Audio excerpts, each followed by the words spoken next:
Boatsy. That's a LB12.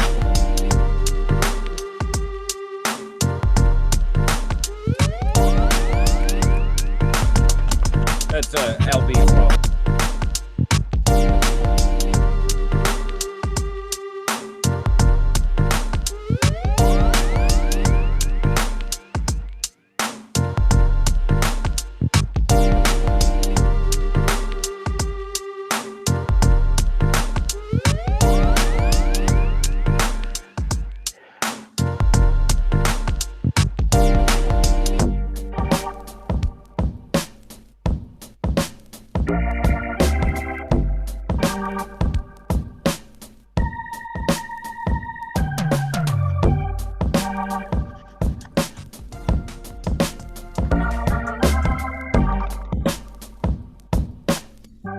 Hello, everyone.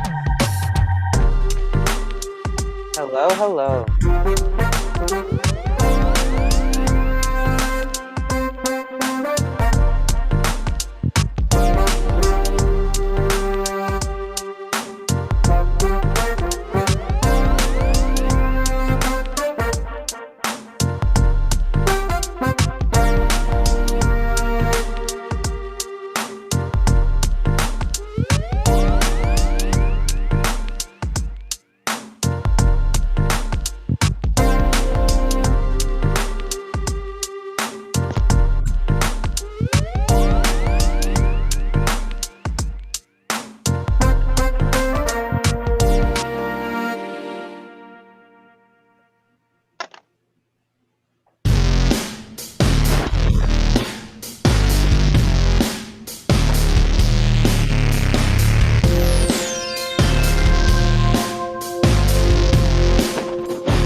All right.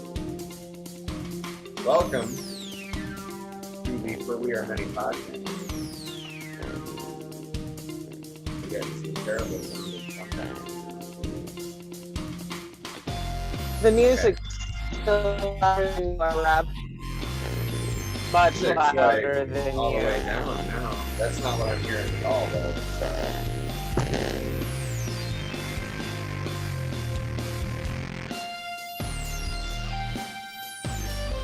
Maybe turn up the gain on your mic.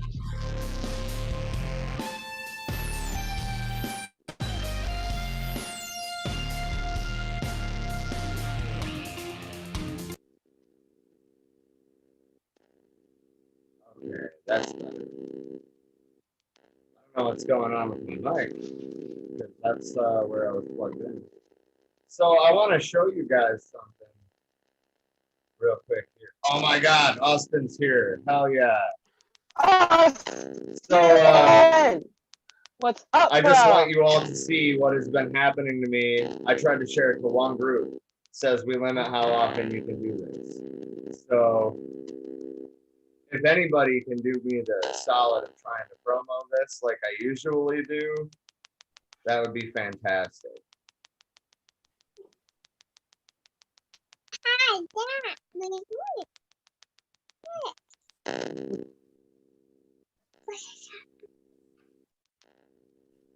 Hi. All right, so how's everybody doing today? Pretty good. How about you, bro?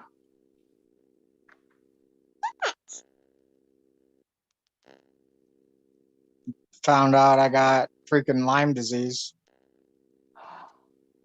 Are you fucking serious? Dude. Hold on, I don't hear you. Somebody, I don't know if that's you, Rob, but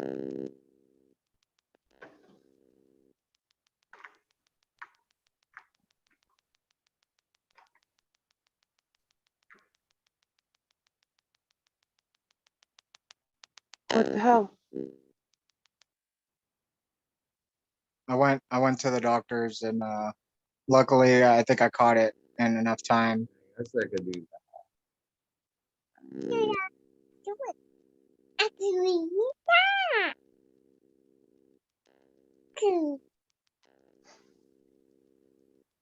So are they able to like move forward with a treatment plan that can help you since you caught it quick?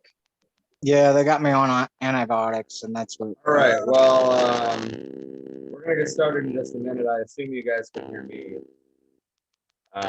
Holy shit, is that I'm gonna Austin? try reconnecting my mic so that way my headphones jack in my mic is working properly. But Can you I'm hear us now, Rob. Rob?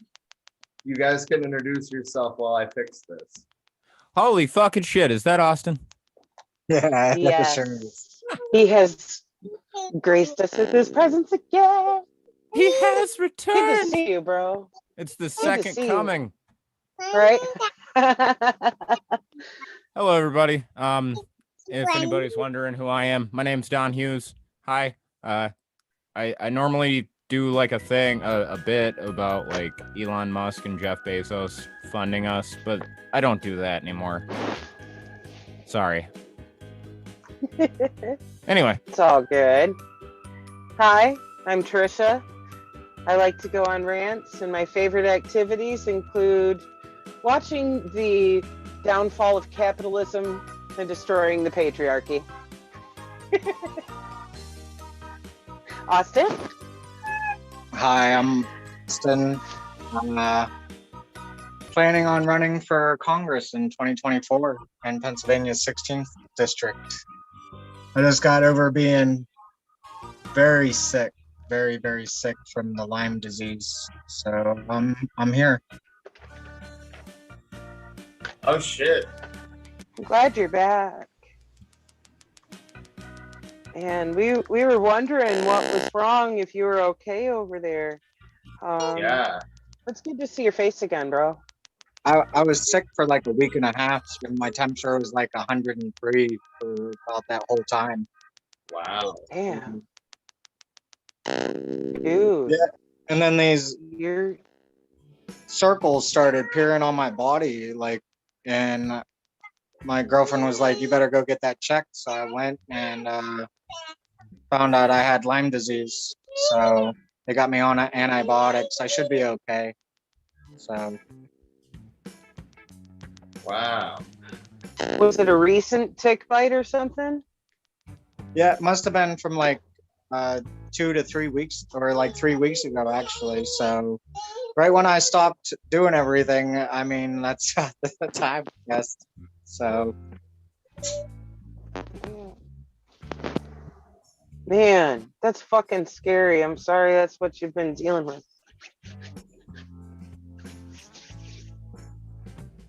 Glad you're feeling better though, and not running that fever. yeah, thank you. I mean, I didn't Amen know to it. that. I got a COVID test and everything, you know, thinking maybe I had COVID or something, but no, it was Lyme disease, and I was like, holy shit, like. But yeah, I'm feeling better. Lyme disease, Yeah, bro. Yeah. I have Lyme disease. Bro, there's I'll talk to you off the air about some things. I Okay. got some friends that have Lyme disease that have had good results from like Rick Simpson oil and stuff. Yeah, I heard, I was looking it up and said some natural oils like really help with it. Yeah.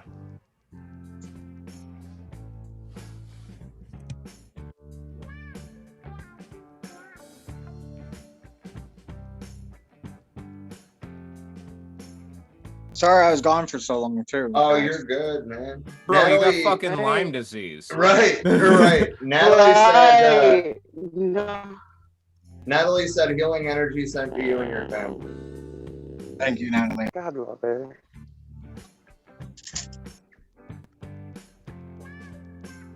Man.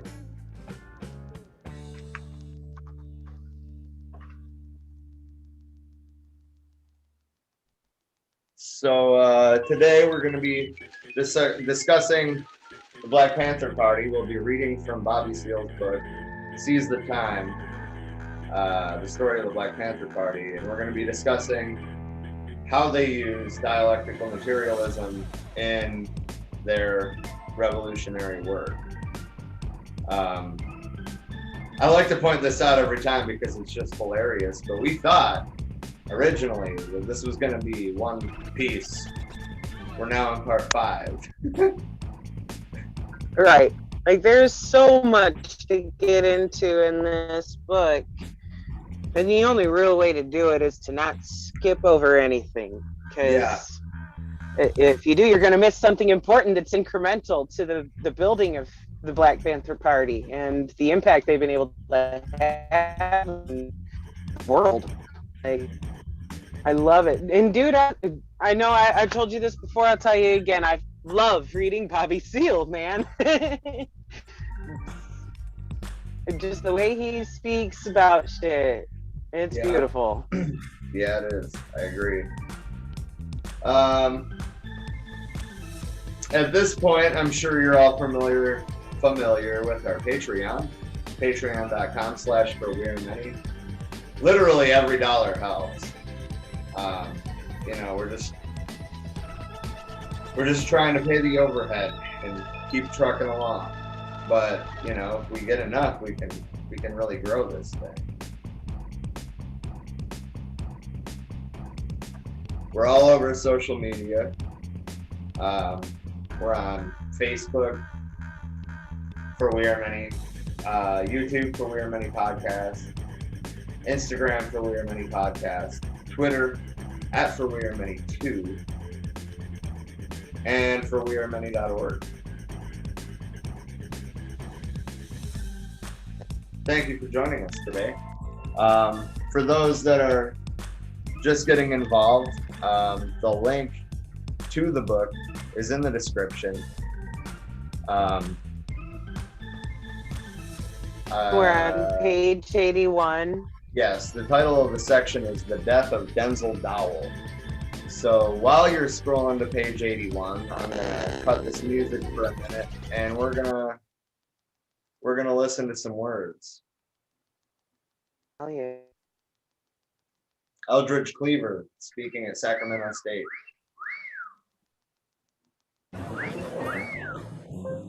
Good morning, ladies and gentlemen.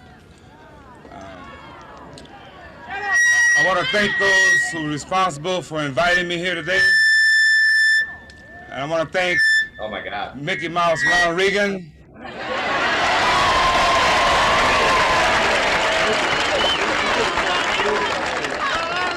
Donald Duck Rafferty,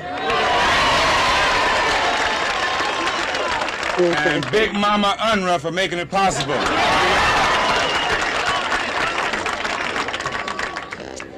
I'm pleased to be here in the pig pen of Sacramento today. This is the pig pen where the racists and the oppressors plot their genocide and their crimes against the people. Someone told me that when Ronald Reagan entered the Capitol here, they changed the name of the Capitol to the Ferry Building. I think that's very appropriate. I want to congratulate whoever that was that came up with that thought. And I have a special little word for Ronald Reagan in the morning. Fuck you, Ronnie baby.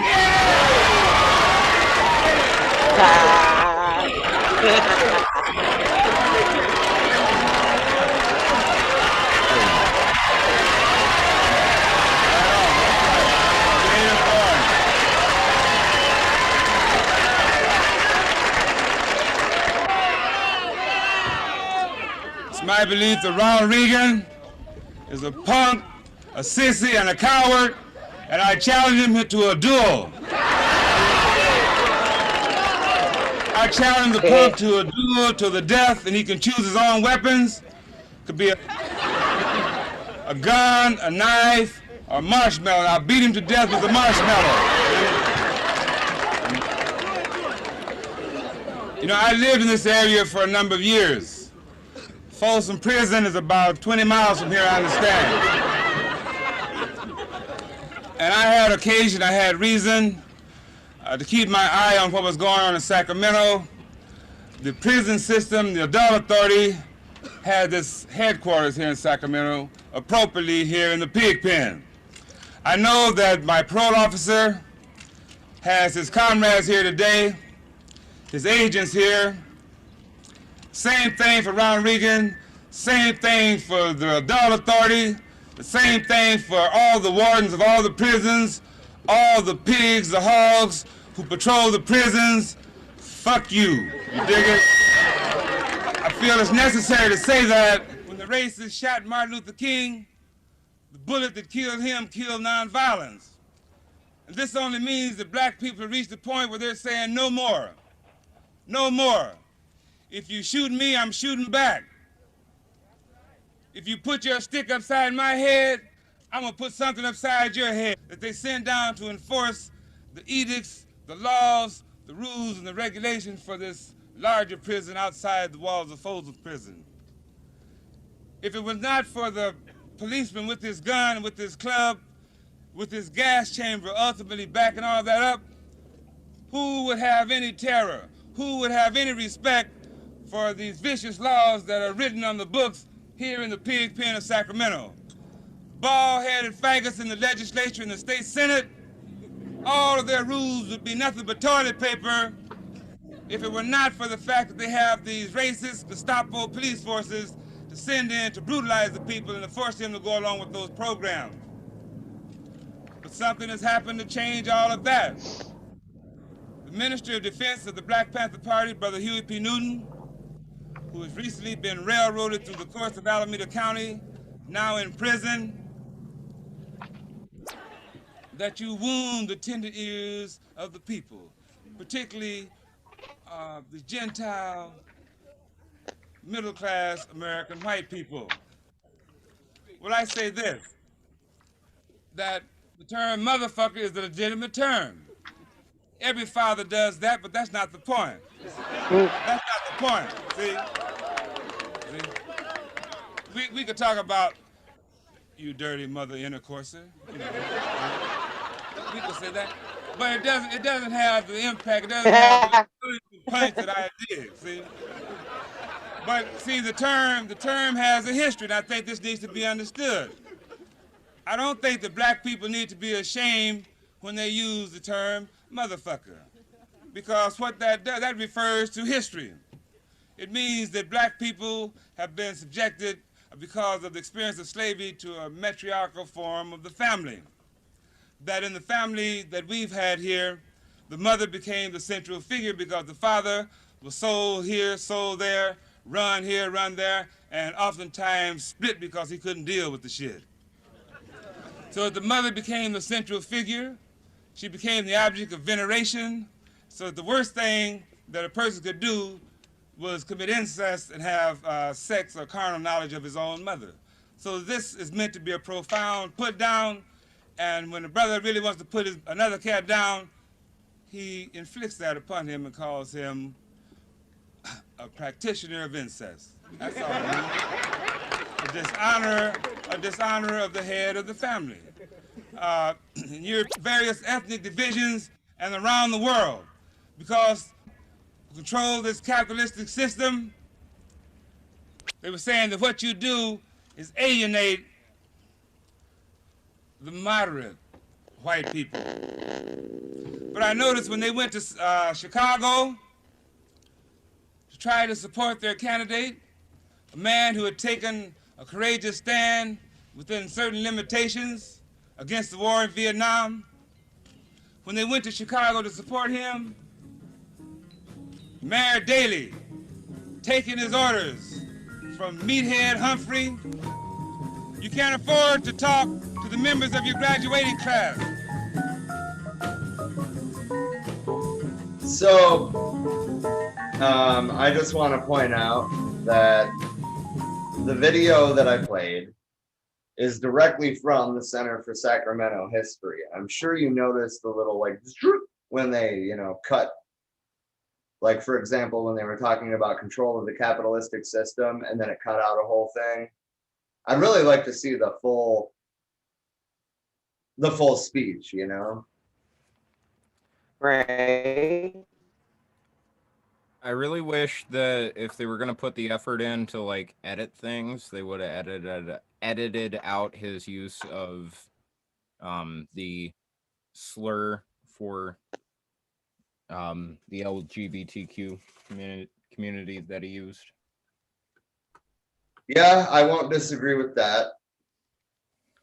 That hit me as off, but I mean, I try to remember that it was, yeah, society was different. Things were different, but thankfully things have progressed since then.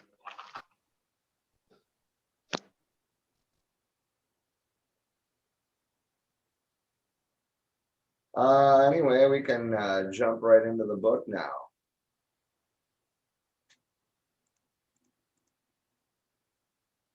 There we go. All right.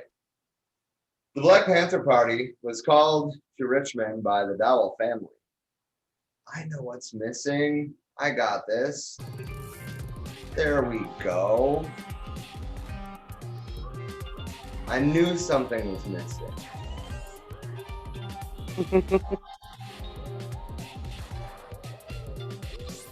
Do we have any comments? I haven't looked at that yet. I'm refreshing the page, and apparently that's going to take a second. Anyway, the Black Panther Party was called to Richmond by the Dowell family. They had heard of the Black Panther Party over in Oakland.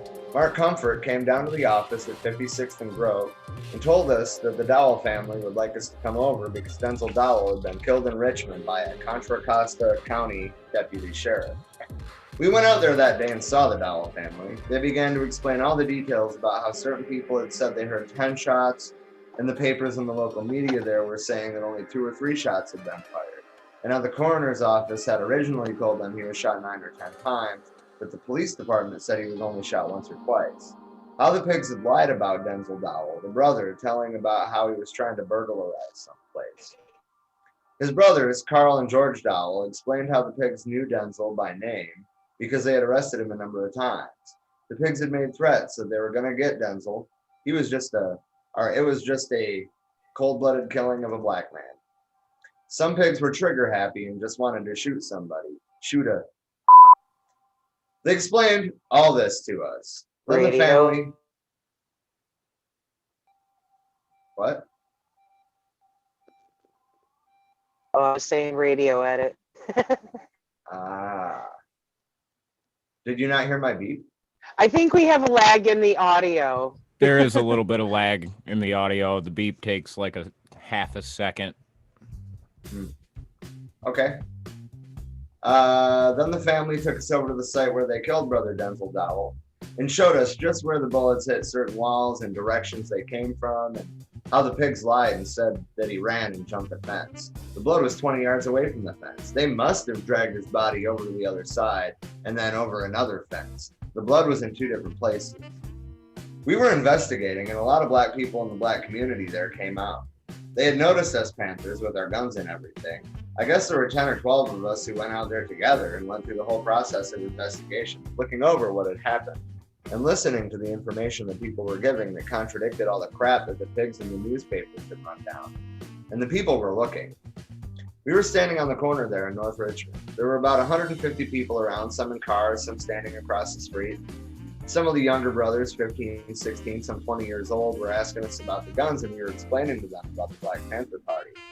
All of a sudden, some sister hollers out, "Uh-oh, here come the cops." When the sister hollered, Huey jacked a round off into the chamber of his 18-inch shotgun with a loud click and clack. When he did that, I unhitched the strap that held the hammer down on my .45, and it clacked too. People started moving back. Some of them went across the street, some got in their cars and drove up the street. Then the pigs came down and Huey stepped to the curb. I followed Huey and stepped to the curb a few feet down from him. The pigs were surprised all of a sudden. They looked and noticed he was ready and standing tall waiting for him. The pigs kept driving, drove right on off. In fact, they sped up and drove away. Then the people moved on back, and some of them jumped around across the street figuring there was going to be a shootout, but we just stood tall, ready to defend ourselves. We were educating the people that we would die here for them. This was the position we always took with Brother Huey P. Newton. We told the people there that we were going to have a rally that coming Saturday on the corner of 3rd and Chesley, right down the street. We said we'd run down and educate them about that fact, and we'd have to start using guns to defend ourselves because the racist paid cops were coming to our community and murdering our brothers and sisters. Brother Denzel Dowell was killed, and we found information about 3 other brothers who'd been shot up back in December in North Richmond. The brothers had been shot in the armpits, which clearly showed that they had their arms over their heads. 2 brothers were killed in December, and around April 1st, Denzel Dowell was gunned down by those pigs. Huey told them that we were going to have a rally concerning this to tell the people it was necessary for us to arm ourselves for self-defense. We went forth to have this rally and got about 20 brothers together with their pieces and their uniforms. We had the rally right there on the corner of 3rd and Chesley. We got guns and a force to defend ourselves. Ain't no pigs gonna come down here and stop our street rally. We're gonna exercise our constitutional rights to free speech, and we're gonna have a rally right here on the corner.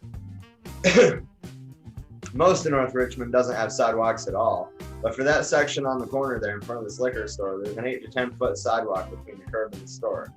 We got right out there on the corner, and all the brothers out there in the community saw us with the guns. We lined up all along the streets. Imagine an intersection now. One corner we put 4 or 5 brothers, and they were spread out about 20-30 feet from each other coming around the corner. Across the street we put a brother on the corner and then 2 brothers down from him, 30 or 40 feet apart. Then on the corner where Huey and I were speaking, right there in front of the liquor store, we lined that corner going up east and west. Then we lined the other corner up as you go north and south. So the whole intersection was lined up with Panthers all up and down the corners, going north, east, west, and south on both sides of the streets. And we had our guns, shotguns, pistols, and everything. The people began to line up, and Brother Huey told me to go ahead and start blowing. So I started blowing to the brothers there, running down to them about the 10-point platform program, what kind of organization we had now, and the fact that Brother Denzel Dowell had been killed by some racist dog Gestapo pigs. And the fact that we must begin to unify and organize with guns and force. That the Black Panther Party had come to North Richmond, and that the Black Panther Party is there to serve the people. It's going to be a Black People's Party. I guess about 200 or 300 people gathered around. In fact, people in cars just stopped in the whole section on one side of the street with just a line of cars. On the other side, coming right up the intersection, there was another line of cars. Some cars were still moving by going on the other side of the street, driving up on the wrong side of the street. I was blowing there, and all of a sudden they start sending some sheriffs in. The people had noticed that we were there. We were there with our guns. We were back again. The pigs started driving down the streets, the sheriff's pigs. Huey whispered, he said, running down about the pigs, Bobby, about how we're going to hold this street rally and we're going to exercise our right to free speech. No pig's going to stop it. And he said, tell them about the reason why no pig's going to stop it. It's because we've got guns and force here to protect ourselves and to protect the people. So I ran it down to the brothers and pointed to the pigs, and the pigs got nervous.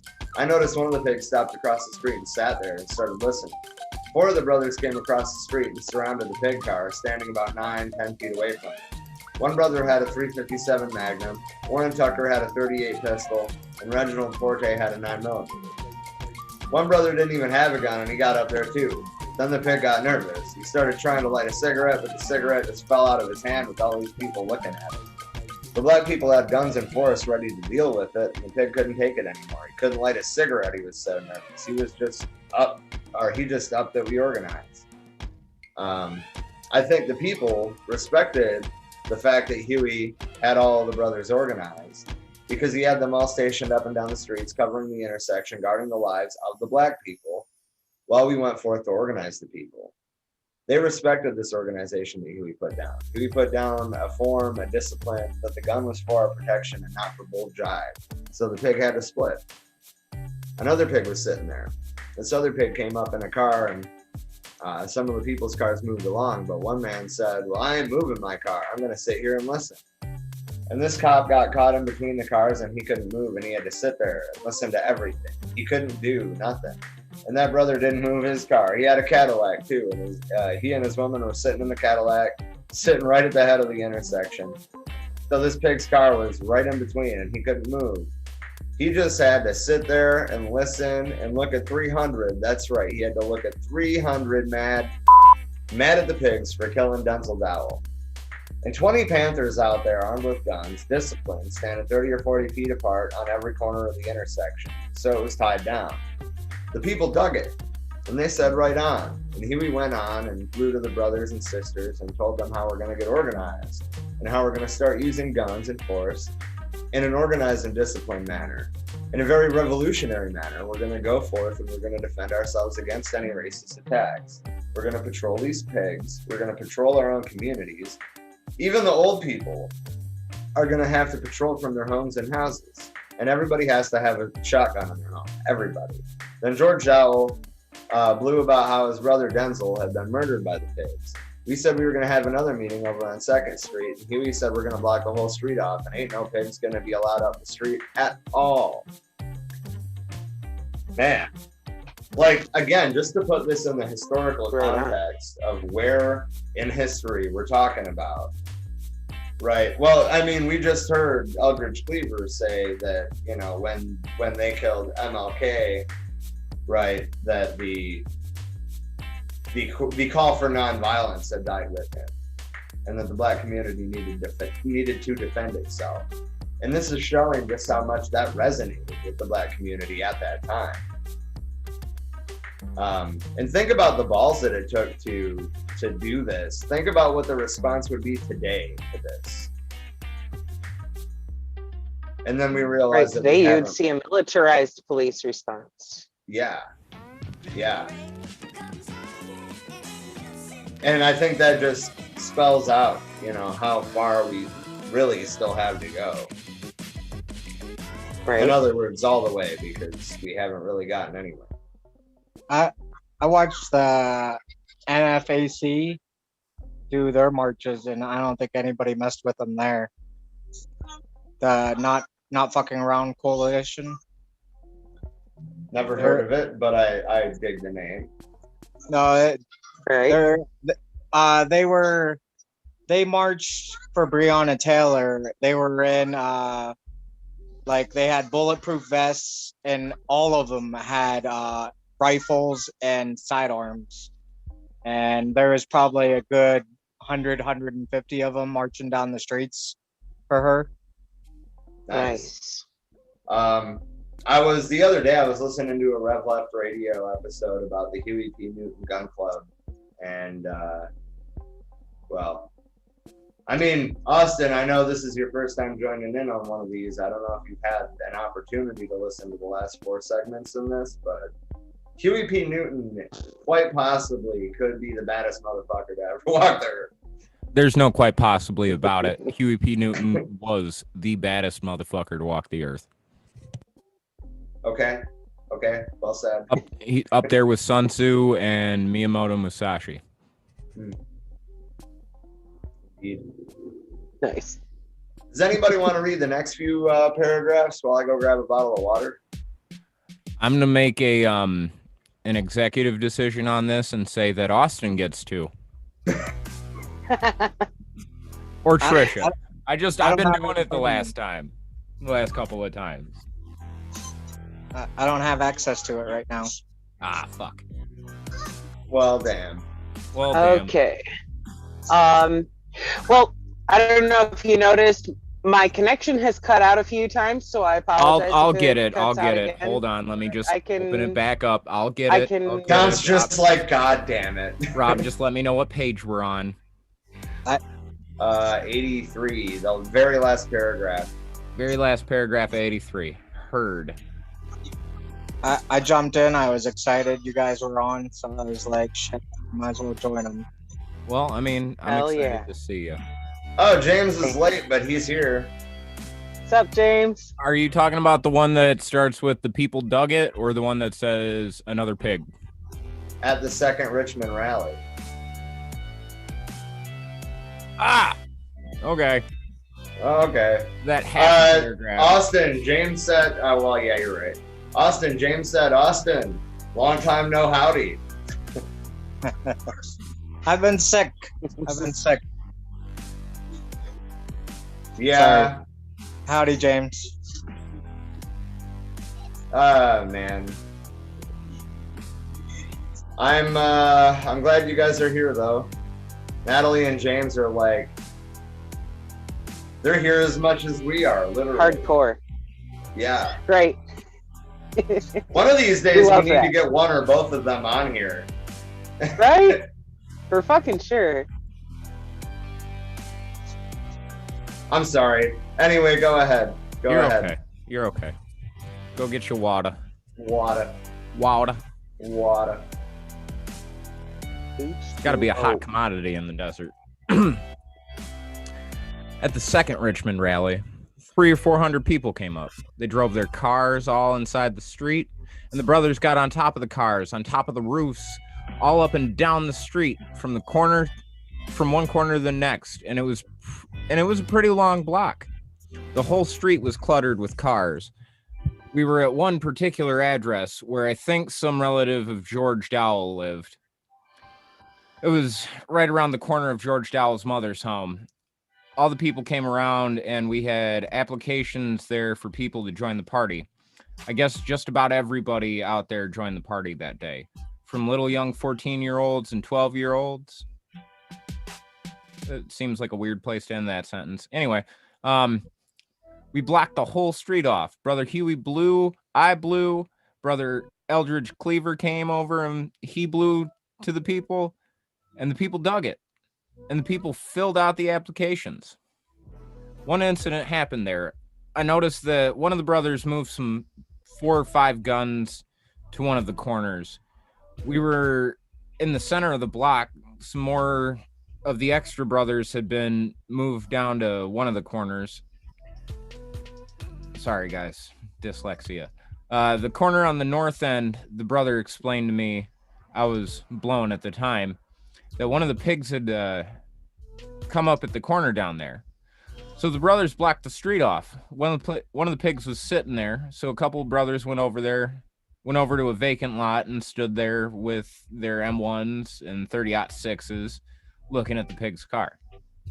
They couldn't have been 30 or 40 yards from the pigs.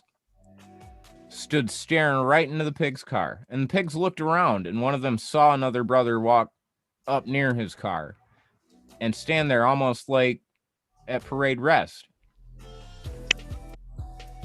but with his hand just a few inches from his 357 Magnum. And the pig looked at him when he got up there. Then he looked at his partner and he said, "That's the 357 Magnum he's got." When he said that, the pig turned his engine on and got out of there and did not come back. 357 Magnum will blow the engine block out of the car. Just if anybody's wondering. Yep. That'll stop a car. Then a helicopter came around. We blocked off the whole street, held a people's rally with power, gun power. Gun power is the only thing that backed it up. So all they could do was send a helicopter over, flapping all day long, to try to bother us. God, I know what that's like. Damn. This time it wasn't only the Black Panthers who came, but other people came there with their rifles, with their guns, with their pieces. I noticed some older brothers came out and they were shaking hands with a lot of us. They had their pieces under their shirts. They just carried them concealed. And some sisters. One sister came out and jumped out of her car with an M1. We saw the black community. Fuck yeah. Yeah, fuck yeah. Saw the black community people getting up tight and ready. And the helicopter kept flapping over. And Huey pointed up at the helicopter as it was going over and said, "Always remember, the spirit of the people is greater than the man's technology." And the people said, "Right on." Rob's back. I remember we got over 300 applications.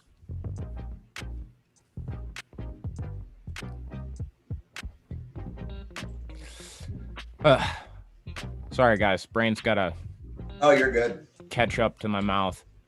The community people got together, and George Dowell's sisters and brothers and friends got together and began to have a regular session. And everyone would come to the meeting with the people in North Richmond. The brothers had their guns on. They were tired, sick, and tired, and they loved Brother Huey. They thought Brother Huey was out of sight. He was a beautiful leader, and Huey began to instruct them on many things, on many ways they can go about dealing with real problems. One of the sisters brought up the problem at one of the nightly sessions that one of these school teachers beat up and slapped down a couple of black kids in school. She wanted the Panthers, the Black Panther Party, to go to the school, and she was going to get a lot of mothers and parents to go to the junior high school where her kids went. We all got together and scheduled it for that Monday. On Monday, we took 3 carloads of Panthers down to the school. All of them were armed down to the gills. We got out of our cars with our guns and stood on the sidewalk. Right at the sidewalk, there's a fence to the schoolyard. All the little black kids ran over to the fence, and all the little white kids ran away from the fence and went and hid somewhere inside the school. Then the mothers came driving up. They went inside the school building to patrol the halls of the school. They patrolled the halls during lunch period and went and told the principal that they didn't want any more brutality upon their kids in the schools. We're concerned citizens, and we'll whip your ass and anyone else's that we hear of slapping our children around. Fuck yeah. Don't fuck with Mama Bear. After about 20 minutes, while the mothers were patrolling the halls, the pigs drove up. This little young rookie drive pig, trying to look mean and thinking he was bad or something, walked up to the car. The brothers were sitting there in the car looking back at him because Huey had trained his brothers, don't be moving in a rash manner. And they got shotguns, 4 motherfuckers, M1s. He looks in the car and sees all these pieces and moves back in a hurry. He got all nervous, like, what are the guns for? What are the guns for? And Huey said, we're the Black Panther Party, why? Do you have any license? Do you have a driver's license? And Huey gave him his license. Well, you're Huey P. Newton, Minister of Defense, Huey P. Newton of the Black Panther Party. And the pig is just shaking. He didn't know what to do, so he gave Huey his license back and went and got on his radio and called up another pig. They're kind of hung off away from us, looking and not knowing what to do. Shook, because there's too many and too many guns down there for them. They called up another car and the principal of the school come out, tried to talk to the pigs. Their cars were parked a little way out in front of the sidewalk that leads to the door of the school, about 30-40 yards or so behind ours. All they could do was sit there and wonder. That's all they did was sit there and wonder. We went there with the mothers and they patrolled the halls for lunch period and then we oh shit. My bad. And then we left. About 4 or 5 days later, we got a call at the Panther office. There was a session going on up in the 6th Street office in Richmond concerning the fact that the DA of the county had better do something and better charge these cops who killed Denzel Dowell. Me and Brother Huey and a number of other brothers all got together and walked off into the meeting there with our guns. The DA was sitting there and he looked up and saw Huey. He saw Huey with that big shotgun. The pig could see that Huey's shotgun carried a whole lot of rounds. And Huey had a bandolier holding 26 shotgun shells across his chest. Huey had double-aught buckshot, and the pig was definitely checking Huey out. Huey was decked out in the Panther uniform, and he simply walked in and sat down. And he and the brothers and the sisters who were there talked about this pig, this DA, talked about him like he was nothing, running it down about how rotten he is, and he was trying to give off some verbal sincerity. The people saw Huey, and they felt there was no time for them to be taking shit, because here's a man that we respect. Here's a leader. He's armed down to the gills, and he's articulate, and he knows what he's talking about. They were ready to jump over there and snatch this DA's throat out concerning this whole situation and how Denzel Dowell was killed. We blew the dude away and told him it wasn't doing anything, wasn't serving the people, that he was driving, that he was a swine, and that he wasn't intending to do anything for the people, etc. But he came up and started talking about, why don't you go to the Contra Costa County Sheriff's Department up in Martinez? And if you go to the Contra Costa County Sheriff's Department up in Martinez, maybe you can get results there. So the people said, all right, we're going to go down to the Contra Costa County Sheriff's Department up in Martinez. The mother and father and the Dowell family wanted us to go to Martinez. And since we're a people's party, we generally go along with what the people want to do to serve them, especially if we think it will help them to raise their interests in unity and get support and try to begin to attempt to change the system. So we said, yeah, we'll go to Martinez. But the brothers and sisters here, we're concerned about this here. The Panthers will definitely be there. Yeah, you know, like, at least when the Panthers say they're gonna do something, they fucking do it. Right? I'm looking at you, everybody in Washington, D.C. Oh, I can't tell you how much I wish this was a current events stream so we could talk about fucking how how Sleepy Joe was with Big Bad Laddie Putin. With Putin, Yeah. I mean, I do kind of want to touch on it a little bit. Guys, do you because- think he actually knows what's going on? Like, it reminds me of Sundowner Syndrome so much. Man, I don't even know.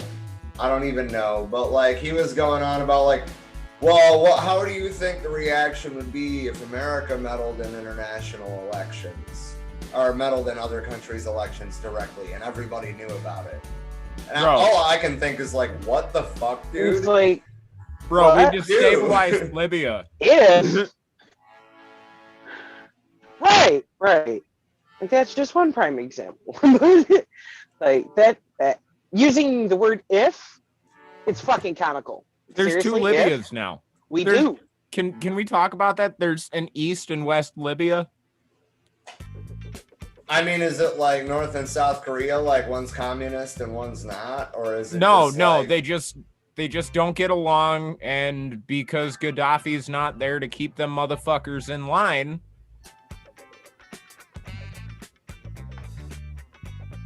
Well, Right. fuck.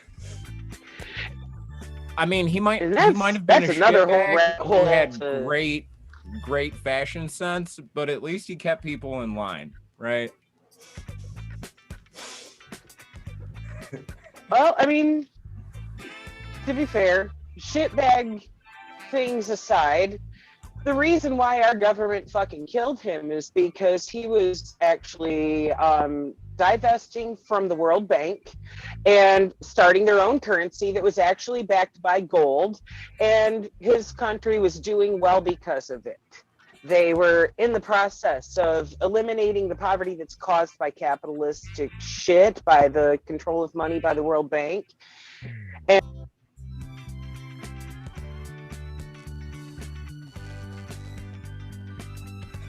Well, we lost you. Oh, eh, World Bank bad. World Bank bad. IMF bad. Sorry about that. Lost my connect again. But yeah, World Bank bad. World Bank kill you if you not stay in World Bank. Fuck. It's true. God, that hurts my brain to even talk that stupidly, but it's true. It's very true. Like, we have literally performed coups on all kinds of people for all kinds of reasons, the biggest one being money. Yeah, absolutely. One day I think that we should just like, compile a list of like interventions by the United States government and do a whole piece on it. But yeah, anyway. Somebody called the sheriff's department. Don't mind me from dancing over here. Oh, you're good. Somebody called the sheriff's department from the meeting. I'm loving the and told music. them we were coming up and that the people wanted to come up and speak to them. The district attorney had to back it up. I think the people put so much pressure on him that he made the appointment for them within the next 2 or 3 days. They made him make the appointment right there at the meeting. They wouldn't let him get out of there until he made the appointment. That's what it was. He saw all those guns in the people's power, and he saw that the people were ready for Huey to use this gun on him, knowing Huey, he'll defend the people. We loaded up in our cars, the community people of North Richmond and the Black Panther officers and members, and we headed for Martinez. A couple of carloads of brothers and 3 or 4 carloads of community people. We went to the Contra Costa County Sheriff's Department. When we got there, they had sheriffs standing all down the doorways and sheriffs all around. The brothers drove up, and the first 6 brothers got out. I think there were 3 shotguns, 2 or 3 M1s, and 1 brother with a pistol. I drove around the block, but Huey got out. The sheriff's car came out directly across the street right at the corner. The pig jumped out of the car, took his key out, and unlocked that thing that holds the shotgun in it. He got his shotgun out and jacked a round off into the chamber of the shotgun. When he did that, Huey just stopped and looked at him, and the brothers were kind of in line right behind him doing the same thing that Huey was doing, looking at the pig. As soon as the pig jacked that round off, Huey jacked one off, And the brother next to Huey Jack going off, and another brother Jack going off, and another. And the only sound the pig heard was clack, clack, clack, clap, cluck, clack, cup, clack, cup is the word that he used. But I think just, you know, a bunch of clacks would have been sufficient. Right down the line. The sheriff looked at these Panthers jacking rounds off. That's still such a weird phrase to me. Took his shotgun, ejected his round right out of the chamber, locked his shotgun back up, got back in his car and drove away. That was the baddest set on the scene. I don't know who he thought he was. Those other sheriffs standing at the door were amazed and surprised because Huey turned right around and turned on them, walked up to the door, and they said, "You can't go in with a gun." And Huey said, "What do you mean you can't go in with a gun? This is public property. This is the people's property. We have a constitutional right to carry guns, and anywhere on public property, anybody can carry a gun. So we're going in there with some guns. If you go in, we're gonna arrest you." So Huey said, "Okay, I'll tell you what we're gonna do. We'll take one brother who's gonna volunteer to go in and take the arrest because we're gonna make a test case out of this." Huey knew the law very well, knew that they couldn't charge anyone with coming onto public property with guns because public property is paid for by the people's taxes. And since we have a right to guns, a constitutional right, they can't charge anybody. Brother Reginald Forte said, "Here I am, brother." He jumped forward, and as he jumped forward to go in with the gun, the pigs all blocked up, about 6 of them. We were about 12 or 13 feet from the door inside the building. Reginald was getting ready to go into the elevator, and the pig said, "No, you can't go in. No guns upstairs." Reginald Forte started saying, "All right, now look, let me go in. I'm ready to go in." As Reginald Forte attempted to go in the elevator, 6 pigs stood shoulder to shoulder, holding themselves against him. Reginald had a shotgun with him. He walked right up to them and bumped right up into him. The pigs wouldn't move. Reginald said, "Let me go in." He walked away and said, "What's the matter?" Then he walked right back, right up to them again, and bumped into him again and said, "Will you get out of the way so I can go through the elevator? What are you doing blocking the passageway where people go through?" And bumped into him again. And the pigs are just standing there. Then Reginald Forte moved to go up the stairs about 5 feet to the side. He moved to go up the stairs and some more pigs were bunched up there together. He bumped up into them and said, "Hey, what's the matter? Get out of the way so I can go in." They just held tight and wouldn't let anybody go by. Another pig came up, and I think he said he was a detective of the Martinez City Police. And if you need somebody to protect your rights, etc., he was talking to Huey. Well, if you need somebody to protect your rights, well, the police department, the sheriff's department will protect your rights. And Huey P. Newton said, "We don't need racist dogs who murder and brutalize us to try and protect us because we know that you're brutal murderers. Get away from me. I can protect my own rights because I have my own gun." At this point, Huey got to arguing with him, and one of the pigs stepped on Huey's feet, and Huey pushed him off and said, "Get off my feet. Who do you think you are?" Then this little jive who told us, "I can protect your rights," all of a sudden said, "Well, I think that all these people are disturbing the peace. That's what they're doing. So we're going to have to place somebody under arrest." Huey got to telling him about, "You're disturbing the peace," and Reggie was over there bumping into these pigs, driving his body into them, saying, "Move so I can go up," with the shotgun in his hand. Obviously, they weren't going to let anybody go up, so I called Huey back and I said, "All right, Huey, come on. Let's go back in the car. Let's put the guns up and go up here for these people because the people do want us upstairs." And the sister there is explaining that she wants us to go upstairs. I think she wanted us to bawl the head sheriff out. So we went back and locked all our guns in the car and went to the brothers and sisters upstairs. We left one brother outside to guard the guns. We got upstairs and me and Brother Huey and Brother Eldridge all sat there listening to this fool, one of those hog of hogs with his fat belly hanging out over his belt, talking about how he cannot do anything for us, that he does not make the laws, and the best that we could do is go to Sacramento to the legislature where the laws are made. He kept trying to pass off some verbal sincerity, trying to double talk somebody.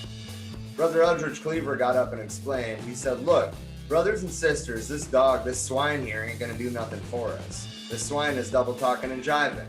We know he don't care about us, so why don't we all just walk out on this side?" Everybody was disgusted and pissed off after this pig talked about going to the legislature and all this kind of double talking crap. So we got up and walked out of the building and went back home. we went back out and laid out the first Black Panther Black Community News Service paper. It was 2 sheets of legalized mimeographed paper printed on both sides. The headline was, "Why was Denzel Dowell killed?" We printed about 5,000 or 6,000 of those papers and took all the Panthers and went out to the black community in North Richmond. We got to passing the papers out and giving them to people, and children were following, about 100, 150 kids on bikes, and some of them walking down the streets, following the Panthers, walking all throughout the community, block to block, passing out leaflets. We gave a lot to the kids and told them to put them on all the doorsteps. You know, like that, like passing out that propaganda, right? Like that really reminds me of Shadid during Occupy Flint. Do you remember how long and how hard he pushed to have us literally, you know, like walk through the hood with a megaphone, which we eventually did do, for that matter. But do you remember how hard he pushed for that? I'm assuming Trisha's not here. Trisha's muted. Oh. My bad. I'm sitting here responding to you, not realize my shit was still muted. But yeah, he pushed for that a lot because he wanted to actually engage the community in order to get something done instead of just talking about shit. Yeah. Yeah, and now I know exactly where that came from. At least that influence came from, whether or not that's directly how it got to him, which it probably is, but Never know. No, that puts a whole lot. I mean, I saw the effect that it had going out there with him and Socrates and Emmett. I think that was the whole group that went the one day. But, like, I mean, people were a lot more interested than they were at the camp. I mean, at the camp, they, you know, they're talking to the same few people that they see every time. And, you know, like, they can find out what the movement is about, but they're not really finding out like what can be done. But like going out into the community, we were able to like see the issues that the people in the community see as issues, you know, things to unite the community around, and that's fucking important.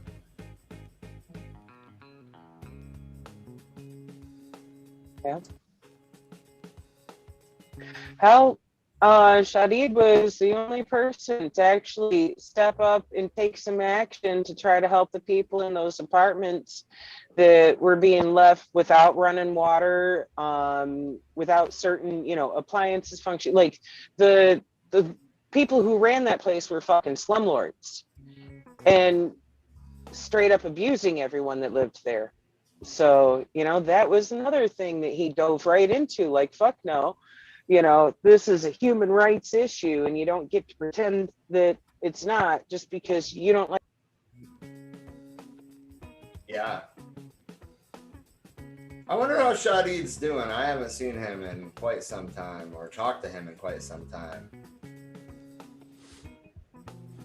So there's some comments that I missed a few minutes ago. Natalie said, Trish, I think you're on the spot with the World Bank. Okay. It's just one of the biggest influences that I've seen as far as coups go. You know? So I am going to divert to, I know this is not a current event stream, but there is something that I want to show you guys.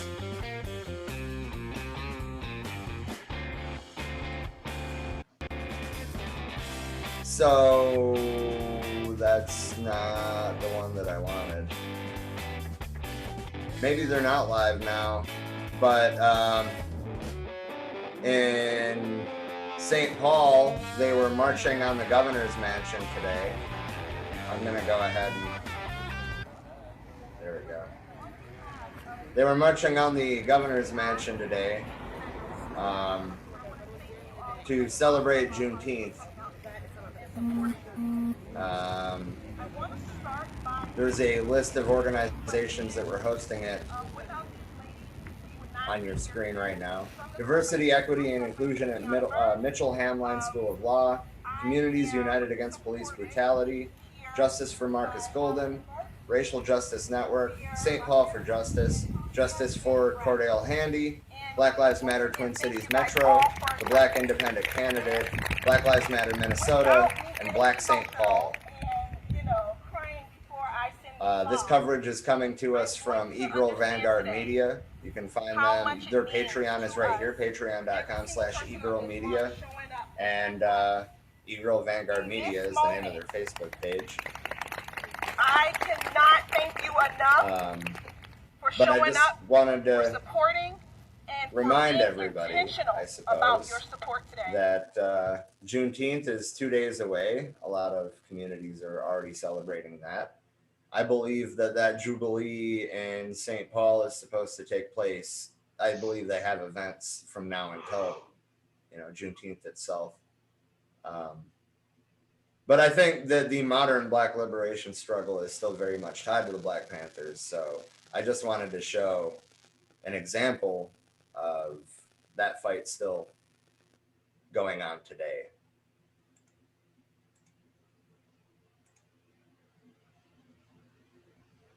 Hell yeah. Sorry, I'm just trying to fill the blank space in the audio here. Oh, you're good. You're staring at the screen. It's freaking me out. Yeah, I'm reopening the... Oh, I gotta mute that. Nah, it's fine. It's just giving you shit. There we go. Okay. So,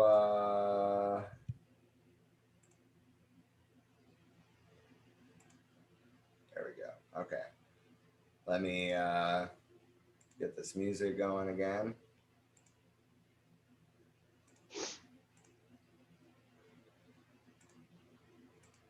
And then send. There we go. Okay. Back to the book. One young brother drove up on his bicycle. I guess he hadn't seen the headlines on the paper because he said, "How much will you pay me if I go and distribute all of them to the doors? Is them other kids getting paid?" And Huey said, "No, none of them other kids are getting paid, young brother. You see who's on the front page of this paper?" And he looked and he saw Denzel Dowell's picture. He had a paper route and he was getting ready to do his route. The little boy looked at Huey and looked at Huey's gun and looked at Denzel Dowell and he said, "Brother," he was very hurt. He said, "Don't pay me nothing. I ain't even gonna do my route. I'm just gonna distribute these to every door." And he just snatched up a bundle of them and you could see him going down the street trying to give everybody one because the brother was remembered. The Examiner came down to the Panther headquarters and did an interview on a Tuesday. They said they were gonna print it on a Saturday. That Saturday evening, the headlines hit about the existence of the Black Panther Party who controlled cops in the Black community. They wrote it all backwards. They said we were anti-white and we were Black racists. So time out. Is that where our parents' generations got this narrative from? Is from the fucking Examiner? Sounds like it. Like, gee, if they start a lie of a rumor and repeat it enough times, it must be fucking true, right? No. It's sad, the influence there. Yeah, I mean, I know that, I guarantee that all four of us have heard that narrative, right? Like, I mean, that's what we're taught in fucking school. And it's the furthest fucking thing from the truth. That's why I'm really glad that we decided to read this book, frankly. Same. Yeah, same here. After that, Huey began talking about how we needed to go straight up in front of some city hall, as we did in Martinez, and talk to the people and hold a rally there so we could get a message over to the mass of the people. And the mass media would come along and cover it. We saw another article in the paper about the Black Panther Party about 3 or 4 weeks later. We all read the papers and realized the news of the existence of the Black Panther Party was being widely distributed, especially in the Bay Area. One Monday morning, Huey called me up and said, "Bobby, come over to the house right now, or right quick." Sorry. I went over to the house. Huey showed me the papers. He said, "Look here. Mulford is up in the legislature now trying to get a bill passed against us. We don't care about laws anyway because the laws they make don't serve us at all. He's probably making a law to serve the power structure. He's trying to get some kind of law passed against us." He said, "I've been thinking. Remember when I told you we had to go in front of a city hall in front of a jail or something like we did Martinez to get more publicity so we can get a message over to the people. This was Huey's chief concern, getting the message over to the people. So Huey says, you know what we're going to do? What? We're going to the Capitol. I said, the Capitol? And he says, yeah, we're going to the Capitol. And I said, for what? Mulford's there, and they're trying to pass a law against our guns, and we're going to the Capitol steps. We're going to take the best Panthers we got, and we're going to the Capitol steps with our guns and our forces loaded down to the gills, and we're going to read a message to the world, because all the press is going to be up there. The press is always up there. They'll listen to the message, and they'll probably blast it all across the country. I mean, I know they'll blast it all the way across California. We've got to get a message over to the people. Huey understood a revolutionary culture, and Huey understood how our arms and guns become a part of the culture of a people in the revolutionary struggle. And he knew that the best way to do it was to go forth, and those hungry newspaper reporters who are shocked, who are going to be shook up, are going to be blasting that news faster than they could be stopped. I said, all right, brother, right on, I'm with you. We're going to the Capitol. So we called a meeting that night before going up to the Capitol to write the first executive mandate for the Black Panther Party. Huey was going to write executive mandate number 1. This executive mandate was the first major message to all the American people, and all the Black people in particular in this country, who are living in the confines of this decadent system. Eldridge and Huey and all of us sat down, and it didn't take us long. We weren't jiving, no time at all. Not like some of the intellectuals and punks that have to take 10 days before they can write an executive mandate to put things together. I don't think it was even 15 minutes before we whipped that executive mandate out, looked it over, and Eldridge corrected it, got things together. The executive mandate was to be the first major message made by the Black Panther Party, coming from Minister of Defense Huey P. Newton. Huey told me to organize the brothers, tell them to get their guns, and we'll be at the office tomorrow morning at 9 o'clock. We're going to leave at 10 o'clock. We're going to leave at 10 o'clock sharp. Let me say something real quick. Yeah. There's a comment. Emily said, man, this beeping music is distracting. And I felt that, but that song's over now, so that's fine. Also, Irma It really is. Hurry, Emery! Dude, yeah, that's why I was like tripping over myself there, fucking trying to read that. Yeah, it was rough. Yeah. At first, I thought it was Especially my phone. the electronic sound. Leets, like. Who the fuck is messaging me? I can say fuck faster than you can hit that fucking button. Yeah. Yes, you can, Don. Emily said Ermagerd. Emery. So the next chapter is called Picking Up the Guns. Who wants to read some of this one? The section is called With Guns in the State Capitol. That beep came so late. Like after you said with guns. Really? Yeah, there's a huge lag. Poor Kay. Brothers with guns in the state capitol. On May 2nd, 1967, we went across the bridge to Sacramento with a caravan of cars. We wound up right in front of the Capitol building. There were about 30 brothers and sisters, 6 sisters, and 24 brothers. 20 of the brothers were armed. Huey P. Newton was not with us. The brothers felt we could not risk Huey getting shot or anything. So we voted that he would stay behind in Oakland. We voted Huey down and wouldn't let him come. Damn. Democratic centralism in work right there. When I Because first you know damn well that he was kicking and screaming that whole fucking time. When I first drove up, I didn't know where the steps were. The Capitol looked about a block or so away from me. I didn't know whether this was the right place or not, because we were specifically looking for the Assembly of the State of California. The reason I didn't know is because of an old thing they'd taught me in school about the Capitol in Washington, D.C. The dome, a round dome, you know. It was supposed to be the omnipotent area, as Brother Eldridge Cleaver puts it. It's the top, and it was supposed to be made. Holy shit, I am so sorry, guys. It's the top, and it was supposed to be made up of 2 houses. So I assumed it was the same as Washington, D.C. I didn't know if I was going to the right place or not. But I said, look, there's some cameraman up there. Huey said, there's always cameramen up around these places. So I thought, this is probably it. The other brothers had parked their cars and had come back around to where we were.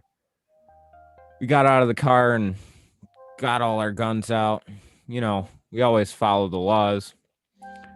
As soon as the brothers got out of the car, they were putting rounds in the chambers because Huey and I had researched those laws in the past. We had to follow the law to the letter. There was a fish and game code law that you couldn't have a loaded shotgun or rifle in a car. That didn't refer to a pistol, but to a shotgun or a rifle. The loaded rifle or shotgun meant an unexpended cartridge in the chamber. The law also read that unexpended cartridges in the magazine do not constitute a loaded gun. That is, bullets that haven't been fired do not constitute a loaded gun, even if they are in the magazine. But if there is an unexpended cartridge or bullet inside the chamber of a rifle or shotgun, then it is considered loaded. Brothers got out of the car, and you could see brothers just jacking rounds off into the chambers. A lot of people were looking, and a lot of white people were shocked, just looking at us. I know what they were saying. Who the hell do these radio edit? I read that all wrong. Who in the hell are these people with these guns? Who in the hell are those people with these guns? What are they doing? Except he didn't say people. 1 or 2 white people, they probably passed it off. God, I'm so fucking bad at this. Why do you guys make me do this?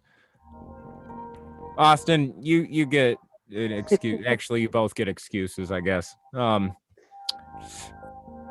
or 2 white people, they probably passed it off. Oh, this is just a gun club. And this is where Bob Dylan gets down on Mr. Jones.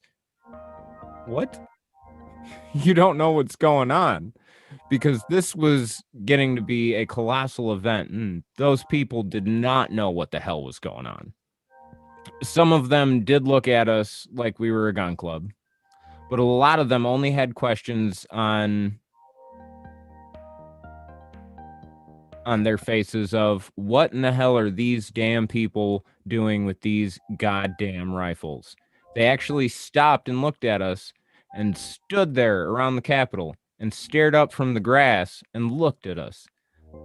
I didn't pay a damn bit of attention to them because we knew our constitutional rights and all that stuff about the rights of citizens to have guns, the Second Amendment to the Constitution of the United States, and no police or militia force can infringe upon that right.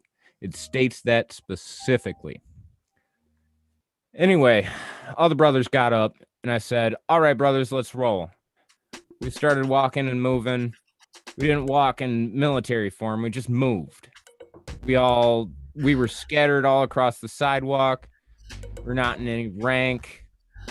We held our guns straight up because Huey had taught us not to point a gun at anyone.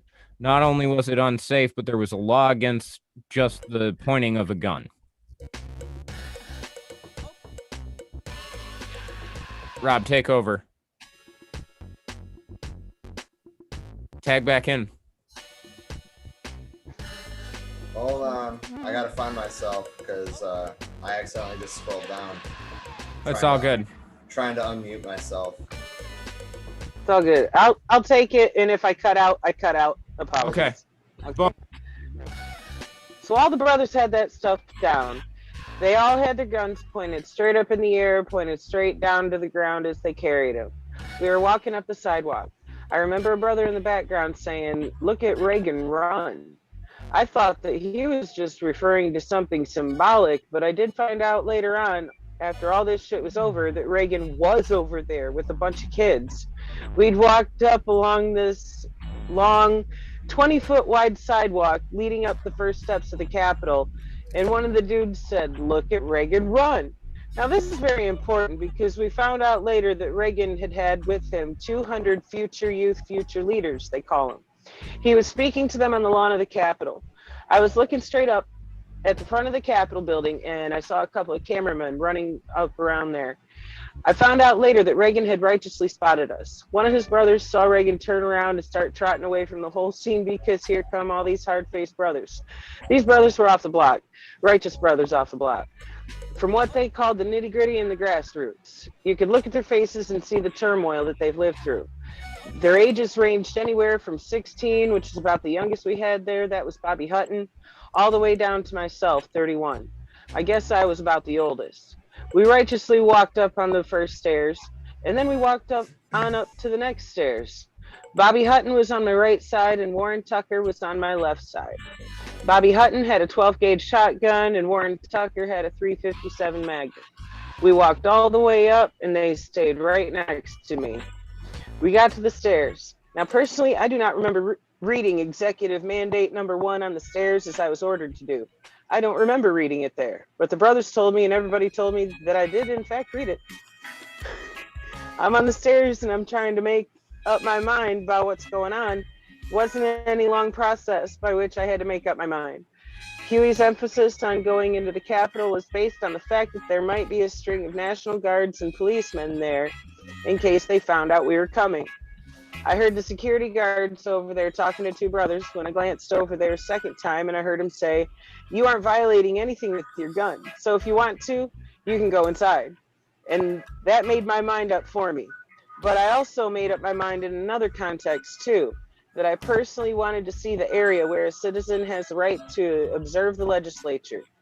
I read in the paper that Mulford was an assemblyman from the 16th Assembly District in Oakland, so it was the assembly that I wanted to see. I waved to all the brothers. I said, "All right, brothers, come on. We're going in here. We're going inside." The brothers were scattered all out in front of the Capitol. One of the cameramen walked up to me and said, "Are you going inside the Capitol?" I said, "Yeah, we're going inside." And I snatched the door open, and me and Bobby Hutton and the rest of the brothers walked through that door. Warren Tucker was on my left, and another brother, Bobby Hutton, with his 12-gauge shotgun was on my right. We walked off into the lobby area.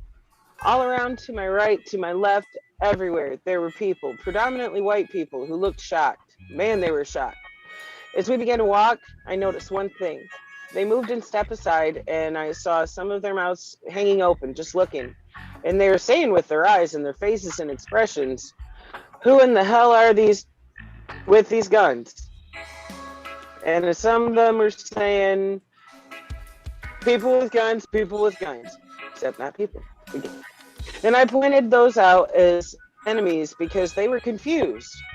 I saw 3 or 4 faces that really caught what was going on.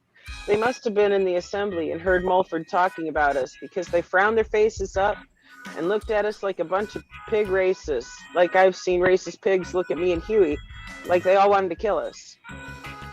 I saw a long hall in front of me, a very long hall. I said, "We're looking for the assembly." I saw a sign that said Senate and had an arrow pointed to the right, but I was looking for the assembly and I hadn't seen any sign, so I walked on.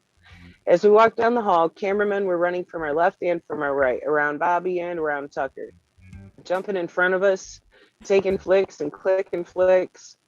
Cameramen with movie cameras were shooting, but that didn't make any difference. I just tightened up and squeezed the mandate I had rolled up and kept walking. I stopped and said, "Where in the hell is the assembly? Anybody in here know where you go in and observe the assembly making these laws?" Nobody said anything. Then somebody hollered out, "It's upstairs on the next floor." We went up to the second floor and started walking again. By this time, there were many cameramen in front of us, backing up, taking pictures of us walking down the hall. Movie cameramen, still cameramen, regular cameras. Bulbs were flashing all over the place. I got about midway down the hall when I saw a gate. I didn't relate to the gate at first, but I turned around and asked the reporter, "Could you please tell me where I go to observe the assembly making the laws? I want to go there." I want to see Mulford supposedly making this law against black people. That's what I was thinking to myself. I want to see this. So he said, straight down, sir. And I went ahead and saw this gate. As I was approaching the gate, when I was about 5 or 6 feet from it, this pig jumped out, this state pig, and said, where the hell are you going? I said, I'm going to observe the assembly. What about it? You can't come in here. What the hell you mean I can't come in here? You're going to deny me my constitutional right? Every citizen's got a right to observe the assembly. What's wrong with you? And while the conversation was going on, the reporters were vamping inside the gate. So many reporters were trying to get in there, they banned and knocked the pig all up against the wall, trying to get pictures. The only thing that was in front of me was the pig and just a little gate, swing gate, like a swinging door, but it was only about 3 feet high. When the reporters vamped all over the pig, he just moved out of the way and I just proceeded to move on. As I proceeded to move, the reporters always had a way for me to travel. I noticed the way to go was to the right, so I moved to the right. And as I moved to the right, I could see a kind of heavy set, short man, about 5'6" or 5'7". As I approached a big door that was 3 or 4 times as tall as I was, he was opening the door. He was opening the door in a manner of, yes, sir, you sure can come in. Come right on in, sir. You have the gun. That's what he was saying. You have the gun. Come in. And he opened the door in a very humble manner, like a servant, like a vassal. That's the way he opened the door. He was scared. I walked inside, and as I did, I saw a lot of what we call back seats. Back seats in a theater. Inside the assembly, I looked to the left, I looked to the right. I walked to my left. There was an aisle over there. Cameramen and reporters jumped all in front of me. Something funny about the cameramen and reporters getting up in that aisle to my left. A lot of them came in another door because I know they weren't in front of me when I hit that door. They must have come in another door. As I was walking to my left, I remember hearing the speaker, the assembly speaker, saying, "Get those cameramen out of here. They're not supposed to be in here." As I got to the aisle, Eldridge Cleaver was there all of a sudden. Eldridge Cleaver was there, and Warren Tucker was halfway up the aisle with a .357 Magnum on his side. I glanced up, and I saw some so-called black representatives in the legislature who we refer to as Toms, sellouts, and bootlickers. They were looking at the man in front of me, they were looking at the man as if to say, why did they have to come here? They hated us being there, these bootlickers. I looked at those bootlickers, those Uncle Toms, very intensely. I didn't care for them because they never represented us there. And this kind of humble shoulderedness and looking back, well, here they are, they're here, what are they doing here? Someone was saying, this is not where you're supposed to be. This is not where you're supposed to be. You're trying to decide whether to stay there on the floor of the assembly or go upstairs. We were trying to discuss that in a very short span of time, less than a minute. The next thing I know, a pig and Bobby Hutton passed behind my back.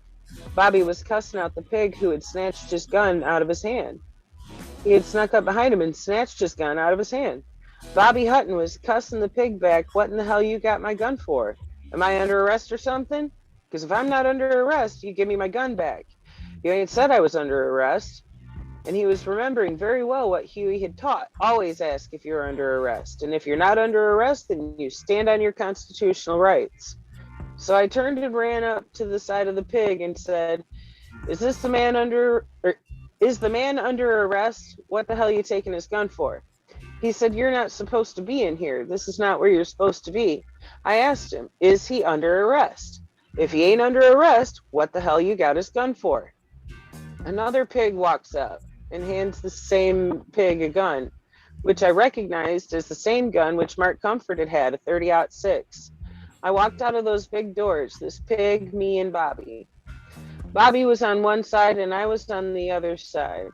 Bobby cussing the pig out, calling him all kinds of motherfuckers, and telling them to give him his gun back if he ain't under arrest. Just as we got to the elevator, the pig grabbed hold of my right shoulder. I kept asking him if I were under arrest. He pushed me, and when he pushed, I went into the elevator. I said, all right, we're under arrest, brothers. We must be under arrest. Come on in, let's go. Because just before the pig grabbed me, he said I wasn't under arrest. So I think I accepted this kind of informal thing of him arresting us at this point. Then it flashed in my mind, the mandate. the message that Huey sent. I haven't read it. I got to read the message. I got to read the message. So 9 or 10 of the brothers just crowded in the elevator with guns, and some reporters got on that elevator too. We went down to the first floor and we went to the right into a little room with a counter. The room was about 10 feet long, 6 feet wide. All of a sudden, I see these cameramen poking their cameras inside the doors. I said, yeah, the mandate. The message that Huey told me to read. The message. Got to get the message over. So I pulled the message out and opened it up, and I read the whole thing. In the background, Bobby Hutton was cussing the pigs out and telling them to give his gun back. You give me my gun back. You ain't placing me under arrest. You give me my gun back. You ain't placing me under arrest. That might have been mentioned 3 or 4 times. He called the pigs all kinds of motherfuckers, which even came on over the TV, I heard later on. At this point, after I finished reading the message, right at this point, a black pig walked in. Radio edit pig. And he, thank you. As he was passing in front of me, I said, look, man, are we under arrest or not? And he says, no, you're not under arrest. Then, damn it, I said, give these black brothers back their guns. At this point, he said, they're going to get their guns. I said, well, give them back to them. And Bobby Hutton tore into them. Bastard, load my gun back up. You unloaded my gun. I seen you unload. You unloaded my gun. Load it back up just like you had it and give me my gun back. I glanced over the counter there, and they were doing something to the guns. 30-06 and Bobby Hutton's pump shotgun. Next thing I knew, they had the guns back in their hands. I was looking at all these cameramen. They asked me some questions. Somebody said to read it again, said he didn't catch it. I read the mandate again, right inside that little room. When I finished reading it, I figured it was time to go, so I said, let's go. We cut out and came out the door. Then some cameramen walked up to me and asked me to read the message once more, so I read it again. First, I was on the upper steps in front of the Capitol. I read it, and then I got down to the lower steps and read the message still another time. I said, all right, brothers, let's go. At that time, I knew that what Huey P. Newton was saying about the colossal event had occurred, because many, many cameramen were there. Many, many people had covered this event of black people walking into the Capitol and registering their grievance with a particular statement. A message, executive mandate number 1, that Huey P. Newton had ordered me to take to the Capitol to use the mass media as a means of conveying the message to the American people and to the black people in particular. We walked out to the car and Brother Eldridge Cleaver came up behind me. Eldridge said, brother, we did it. We did it, man. We put it over. I said, that's right, brother, we sure did. So I said, all right. I just want to interject real quick here to do you think that they would, I'm sure that they twisted the narrative then, don't get me wrong, but do you think that they even would have focused on what they were saying, or would they have just, focused from afar, look at these with guns in the Capitol? Right.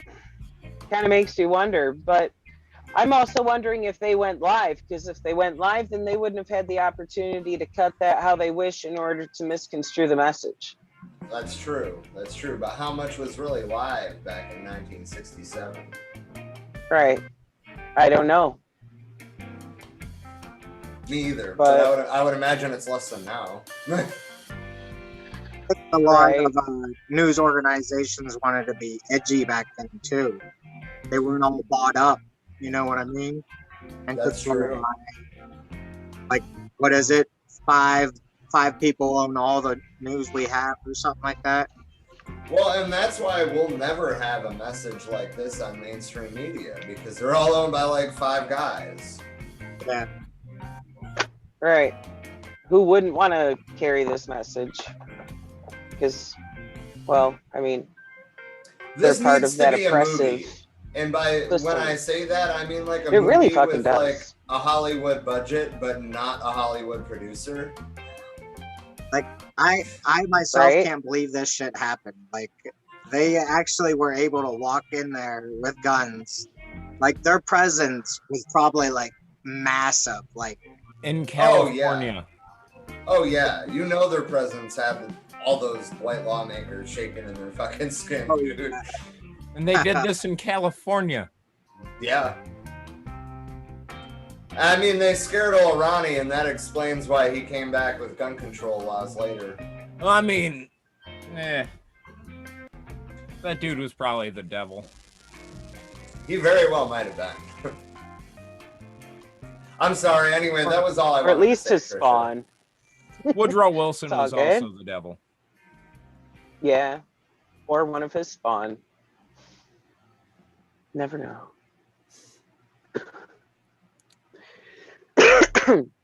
Anywho. So I said, all right, brothers and sisters, let's go. Let's get out of this town. I remember telling everybody. The sisters and brothers cooked some chicken. The brothers were crowding up. Some of them were slightly behind us, and I said, let's go. We're going to go eat all this fried chicken that we got here because I'm hungry and it's hot in this town. It's hot, brother. So I went and got in my car, and I looked back for those people who had parked behind me. Of I course opened the it's car hot door. when you're wearing boots and long pants and a leather jacket and a beret. In California. Right. You're going to be toasty. Where was I? I opened the car door and asked the people if they were ready to go. Let's go, they said. All right, brothers and sisters, let's go, I hollered. As I pulled out, I asked, where's everybody else? They're around the corner, somebody said. Some of them tried to park around the corner. So we drove around the corner. Further on, down a long, long block, I stopped and made sure that all of our people and all of our cars were in a line behind me. Warren Tucker, who was driving the second or third car, hollered to me, hey man, this car is hot. He was driving my 54 Chevy. It needs some water in it so we can cool it down. The engine was running hot because there was something wrong with the radiator. Later for that, I said, we're going outside of town. We'll eat that chicken and we'll get water later on. So I took off in the right-hand lane. Just before the corner, I noticed a sign, San Francisco, turn right. I stopped for the light and noticed a service station across the street. I debated in my mind. I decided that we'd go ahead and get the water. Instead of turning right, I waited until the green light came on and went straight across the street and turned up into the service station. The rest of the brothers and sisters rolled into the station and just sat there. It was very, very hot. It was burning up.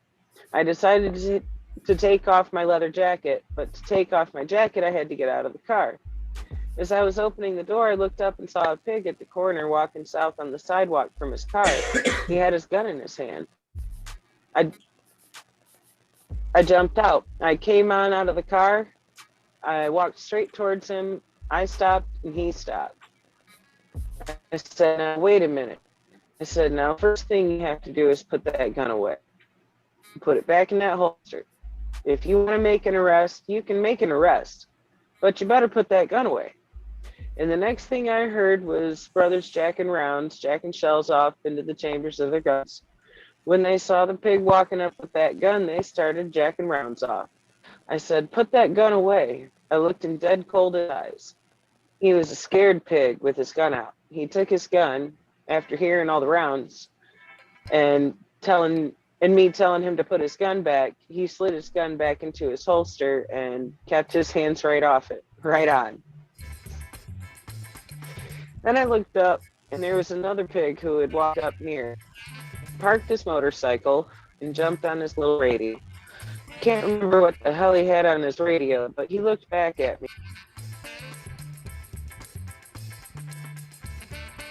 Is she? Oh, she's gone.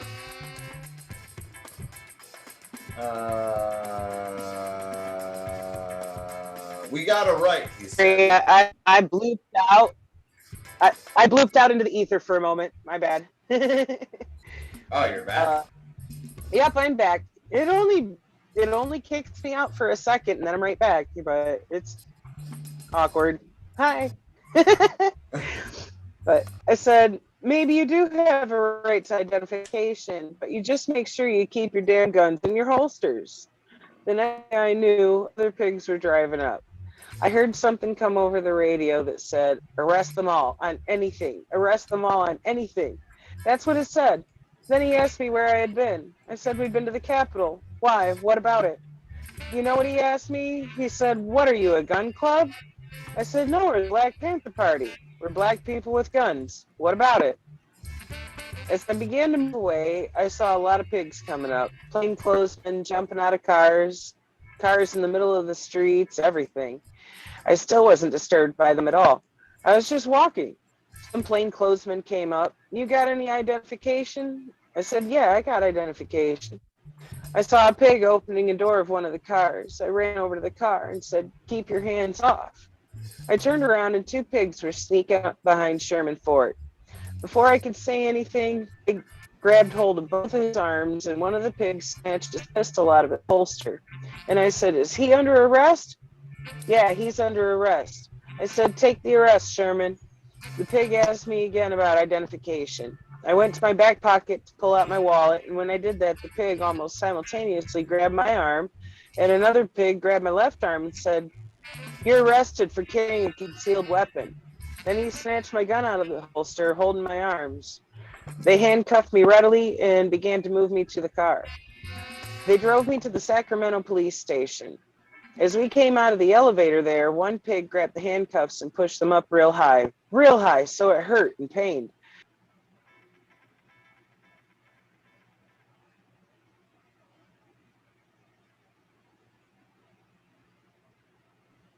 Is she gone again? She's back. It's suspenseful. It makes it, you know.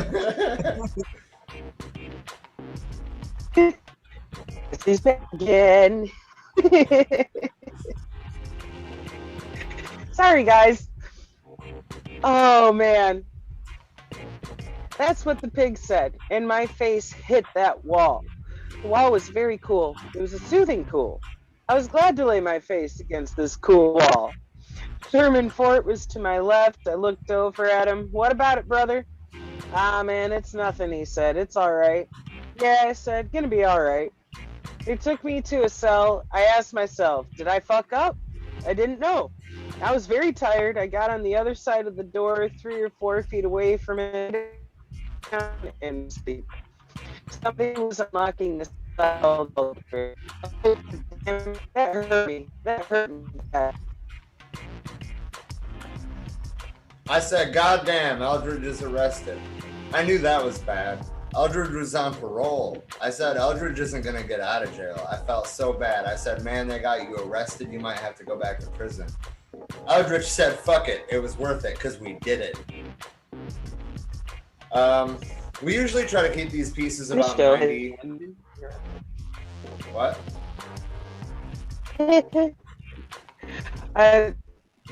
Just blooping out into the ether and back again. Indeed. Well, I finished that section. That leaves us at Sacramento jail. Right on. And I think that it's probably about time to wrap it up. We've been trying to keep these pieces at about 90 minutes, and we're at 98. Right. And that next section is 8 pages long, so we might as well save that for where we start the next one. So bottom of page 96. Let's note that. I am going to put that in Slack, actually. Thank you.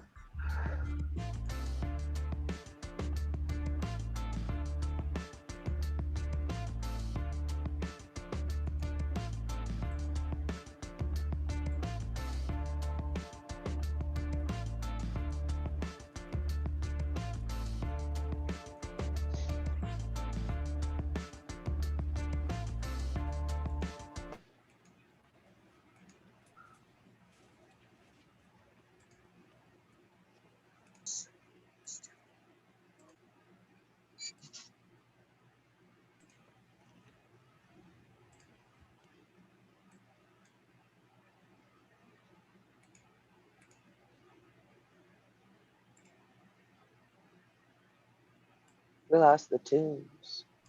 I don't know what just happened. I don't hear you. Okay, now I do. Huh. I just had a glitch. Okay, we good.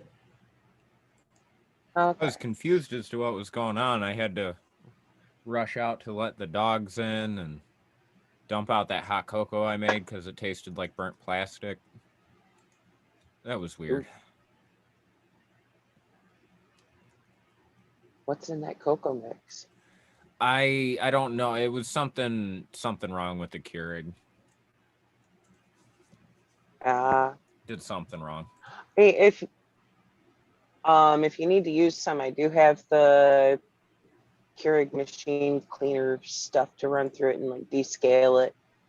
That'd be That great. might help. That'd be great.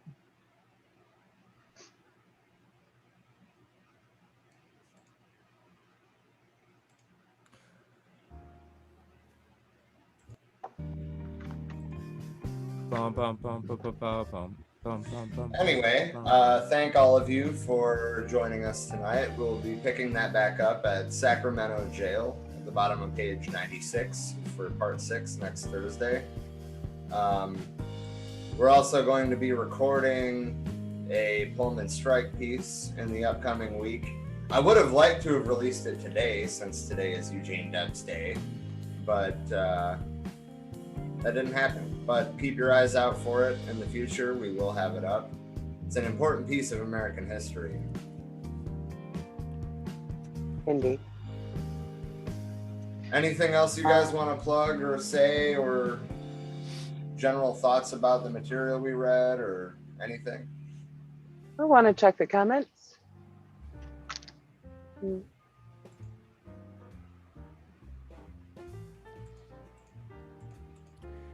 If magically anybody is listening to this that needs like some voice acting work done, I actually do voices other than this horrible nasally Michigan accent that you hear. I'm actually really good at it. I applied to do some voice acting work on the there's a mod being made for Skyrim where they're remaking Oblivion. It's called Skyblivion. But yeah. Anyway.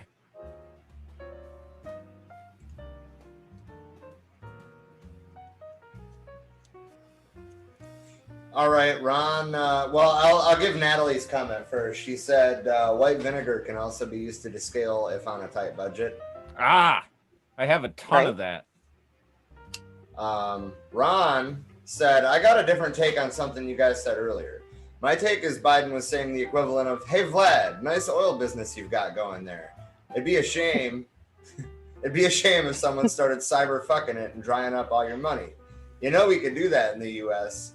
if we wanted to, right? So maybe, damn it. So maybe you should cut the shit before things get out of hand. Obviously, you guys didn't take it that way. You still seem to think that, or seem to want to believe the old Joe is senile routine. I think he's got his shit together a lot more than you give him credit for.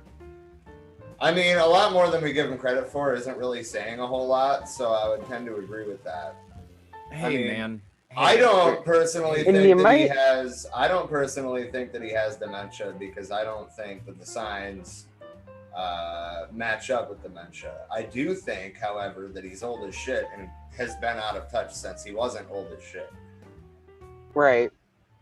And you might be onto something there, dude. I don't know. I don't know. He could be being snide there. All I'm gonna say is a couple of days ago, Russia did the largest naval drill that they've done in the Pacific since the Cold War, 300 to 500 miles off the coast of Hawaii, and we scrambled F-22s. I will also say that I have a lot of experience with people suffering from sundowner syndrome. And listen, man, I really question whether he's all there or not. I know that that's not, it's not popular here, but I really question how often he knows where he's actually at. No offense to him. At the G7 meeting, he reintroduced the president of South Africa after Boris introduced him. So, I mean, sometimes he does sometimes he does seem on. Like, I'll give him that, but I mean, sometimes people with Alzheimer's remember where the fuck they're at. They recently asked Putin about his comment, or one of his guys' comment back in the early 2000s about that he could strike the United States within 30 minutes of a nuclear attack. Like, that's how fast it, And they asked him about that, and they said, "You still believe that?" He said, "No, I think it would be faster." I believe that. They're I'll not also say, like, they're not a small power or anything. I do think that maybe we should cut him a break a little bit. I mean, he has only been in office 120 days, and I'm sure that there was a lot to clean up after the Cheeto in chief left office. Well, yeah, but I mean, what has he really cleaned up? He's doing the same shit. He just talks nicer in front of a camera.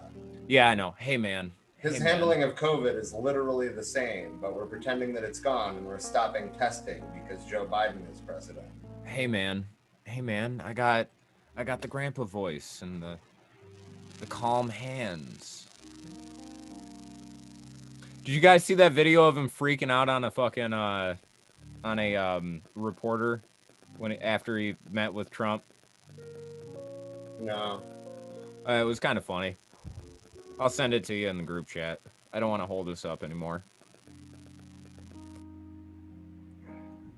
Indeed. Anyway, I just wanted to, thank everybody for coming out and remind everybody the struggle that they were fighting for 50 fucking years ago in California is still being fought in every state of this fucking country today. Right.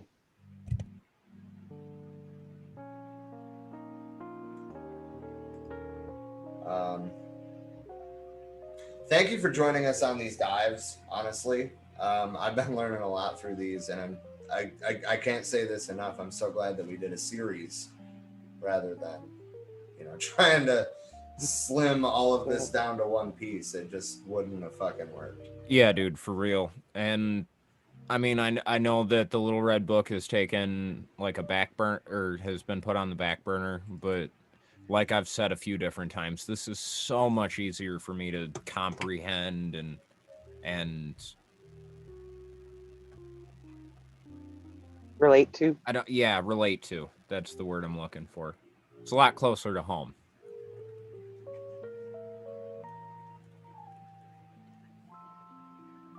Indeed. Oh, fun fact before we leave.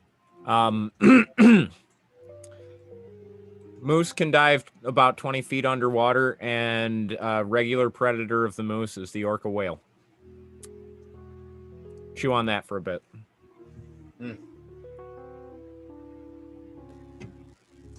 Don's doing okay. Don's all right. Everything's fine here. Don't worry about me. I see the looks on your faces as I scroll through. Oh, man. So anyway, if you guys all want to join us back on Monday evening at the same time, we will be doing our weekly current event stream. Yeah. Watch out for our Pullman strike piece. And of course, follow our page.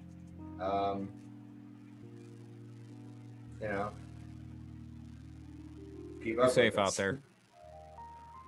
Yeah, be safe out there. It's a crazy world out there. 9 people were shot in the West Valley today by a guy that was driving around shooting at people. What the fuck? Yeah. Did you see Have they released? I'll have to Have send they you released guys anything as far as motive? No. The guy's in custody. Which apparently they found him in a routine traffic stop, which seems kind of bizarre. If there was witnesses that had video, it seems to me like they would have known what vehicle they were looking for, and it wouldn't have been a fluke like that. But either way, at least they got him. I'll have to send you guys the MLive link that I shared last night about the I think it was like 30 people shooting off guns in the park in Grand Rapids. Wow. Like shooting up why? The details seemed a little unclear to me. It read like it was a shootout, but nobody got, like 3 people got hit. Was it cop shooting? Because No. mean, who the hell's that inaccurate? Fuck, I don't know, man. Was it fucking stormtroopers from Star Wars? Listen, we only ever see them shoot at high-value targets, and you don't want to kill the high-value targets if Darth Vader wants them captured alive. That's all I'm saying. We can debate that on a different podcast. Oh, God. For We Are Many After Dark. Where shit gets really weird. Anyway, thank you all. We love you all.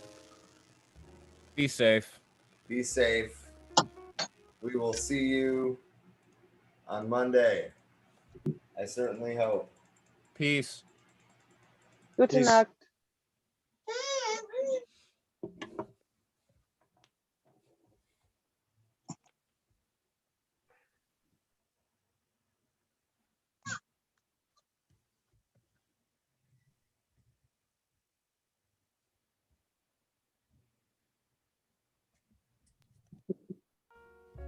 Awkward silence. The recording has stopped. Except it hasn't.